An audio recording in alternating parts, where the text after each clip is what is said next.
किसी से भी आसानी से बात कर पाना और अपनी बात से लोगों पर एक अच्छा असर छोड़ पाना, ये चीजें सच में हमारी जिंदगी बदल सकती हैं, है ना? बिल्कुल। आज हम इसी पर थोड़ी गहराई से बात करेंगे, खासतौर पर how to talk to anyone किताब में जो बातें बताई गई हैं उनके आधार पर। हाँ, और ये बहुत जरूरी भी है आजकल।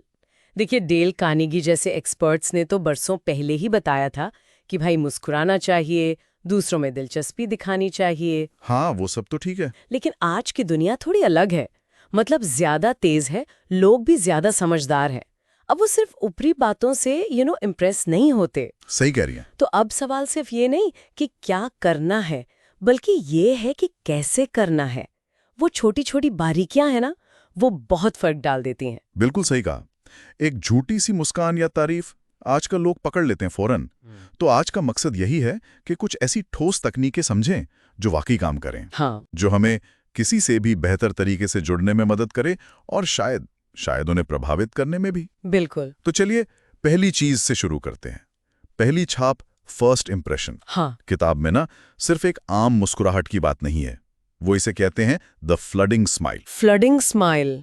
अच्छा। हाँ, मतलब एक ऐसी मुस्कान जो एकदम से नहीं आती, बल्कि धीरे धीरे चेहरे पर फैलती है। जैसे जैसे वो मुस्कान सिर्फ उसी व्यक्ति के लिए है जिसे आप देख रहे हैं। ओ अच्छा, मतलब थोड़ी धीमी, ज्यादा पर्सनल। हाँ बिल्कुल, इससे वो ज्यादा सच्ची और गर्मजोशी वाली लगती है। किताब में एक उदाहरण भी है, एक कॉलेज स्टूडेंट मेलिसा का। पहले उसे सब मिसी बुलाते थे, थोड़ी चुलबुली सी लगती थी। उसने बस इतना किया कि अपनी मुस्कान को थोड़ा धीमा कर दिया और लोग उसे एकदम से ज्यादा सीरियस और भरोसेमंद मानने लगे। कमाल है ना? ये वाकई दिलचस्प है। मतलब बिना एक शब्द बोले सिर्फ मुस्कान के तरीके से ही आपकी क्रेडिबिलिटी बढ़ सकती है। हाँ, ये दिखाता है कि वो मुस्कान सिर्फ एक फॉर्मेलिटी नहीं, बल्कि सामने वाले को ये महसूस कराने का तरीका है कि हाँ, आप उनके लिए खास हैं। सही। और इसी तरह एक और चीज है आंखों का संपर्क। किताब में इसे स्टिकी आईज कहा गया है। स्टिकी आईज मतलब चिपकी हुई आंखें, ये क्या है? हाँ, कुछ वैसा ही।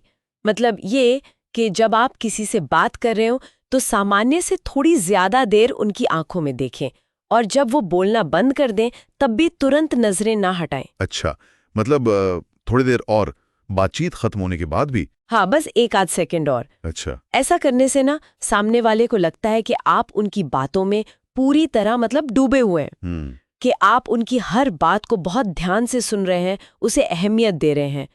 ये एक बहुत गहरा सबकॉन्शियस लेवल पर कनेक्शन बनाता है। उन्हें लगता है कि आप वाकई उनमें रुचि ले रहे हैं। ये तो काफी पावरफुल लग रहा है। ऊपरी तौर पर शायद ना लगे, पर इसका असर गहरा होता होगा। बिल्कुल। अब बात करते हैं, जब आप बातचीत कर रहे हैं तब ध्यान कैसे रखें। एक और बढ़िया तकनीक है द स्विवलिंग स्पॉटलाइट। स्विवलिंग स्पॉटलाइट? घूमने वाली स्पॉटलाइट। हाँ।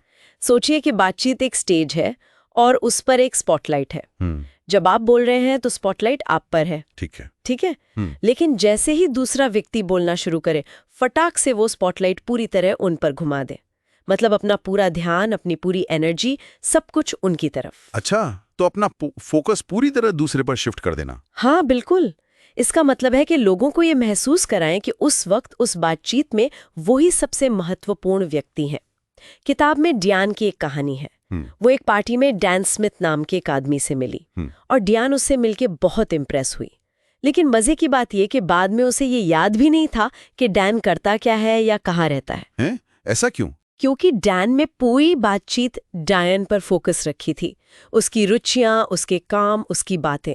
उसने स्पॉटलाइट पूरी तरह डायन पर रखी। अरे वाह, मतलब आप कम बोलकर भी ज्यादा यादगार बन सकते हैं अगर आप स्पॉटलाइट सही इंसान पर रखें तो। एग्जैक्टली।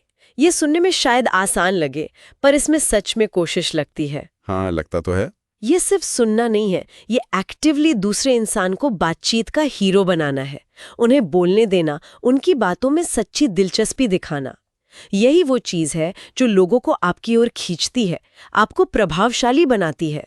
एक और छोटी सी बात जो किताब में है और मुझे लगता है बहुत असरदार हो सकती है, never the naked thank you. अच्छा, नेकेड थैंक यू मतलब कभी भी सिर्फ धन्यवाद या शुक्रिया कहकर मत छोड़िए। हमेशा ये बताइए कि आप किस बात के लिए धन्यवाद दे रहे हैं। ओह हाँ, ये बहुत जरूरी है। जैसे पूछने के लिए शुक्रिया, या आपकी मदद के लिए बहुत बहुत धन्यवाद, या ये जानकारी देने के लिए शुक्रिया, कुछ खास बताना। बिल्कुल सही। ये जो स्पेसिफिसिटी है ना, ये आपकी तारीफ को, आपके आभार को ज्यादा वजनदार और सच्चा बनाती है। हाँ, लगता है कि आपने वाकई ध्यान दिया है। हाँ, ये दिखाता है कि आपने गौर किया कि सामने वाले ने आपके लिए क्या किया है। ये छोटी छोटी बातें ही तो हैं जो रिश्तों में गहराई लाती हैं और आपकी एक अच्छी इमेज बनाती हैं। सही बात है। तो ये सारी तकनीकें, चाहे वो धीमी वाली मुस्कान हो, या वो स्टिकी आईज, या स्पॉटलाइट दूसरों पर रखना, या फिर धन्यवाद में वो विशिष्टता, ये सब मिलकर एक बहुत शक्तिशाली प्रभाव पैदा करती हैं। तो कुल मिलाकर देखें तो ये सिर्फ बातचीत करने के कुछ टिप्स या ट्रिक्स नहीं है। नहीं, बिल्कुल नहीं। ये असल में लोगों से जुड़ने के, उन्हें समझने के, और हाँ, शायद थोड़ा बहुत उन्हें प्रभावित करने के मनोवैज्ञानिक तरीके हैं। धीमी मुस्कान, गहरी नजरें, स्पॉटलाइट दूसरों पर और धन्यवाद में स्पष्टता, ये छोटे छोटे बदलाव वाकई बड़ा असर डाल सकते हैं। एकदम सही।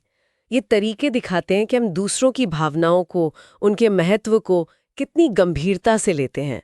और जैसा कि किताब में भी कहा गया है, कोई भी अकेले टॉप पर नहीं पहुंचता। दूसरों का दिल और दिमाग जीतना, उनसे जुड़ पाना, यही अक्सर सफलता की चाबी होती है।